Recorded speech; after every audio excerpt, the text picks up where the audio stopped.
কৃষ্ণ মাতাজি। 18ই September 2024 ভাদ্র পূর্ণিমা। ভাদ্র পূর্ণিমার মাহাত্ম্য যদি দয়া করে একটু বলেন। ভাগবতম মাহাত্ম্য শ্রবণের মাধ্যমেই আমরা জানতে পারবো কিভাবে আমরা বৈকুণ্ঠধাম প্রাপ্ত হতে পারবো।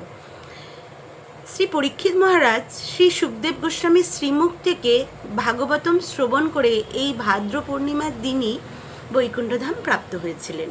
স্কন্দপুরাণে বর্ণনা আছে, যে ব্যক্তি এই ভাদ্র পূর্ণিমার দিন স্বর্ণ সিংহাসনে ভাগবতম স্থাপন করে কোনো ব্যক্তিকে দান করে, তিনি সহস্র কোটি কল্প ভাগবত ধামে বাস করার সুযোগ পান। শ্রীমদ্ ভাগবতের দ্বাদশ স্কন্ধের 13 নম্বর অধ্যায়ে 13 নম্বর শ্লোকে বর্ণনা করা হয়েছে, কেউ যদি ভাদ্র পূর্ণিমার দিন কোনো ব্যক্তিকে ভাগবতম দান করেন, তিনি পরমাগতি লাভ করেন। আপনারা সকলেই এই পূর্ণিমা তিথির দিন ভাগবতম পাঠ অথবা শ্রবণ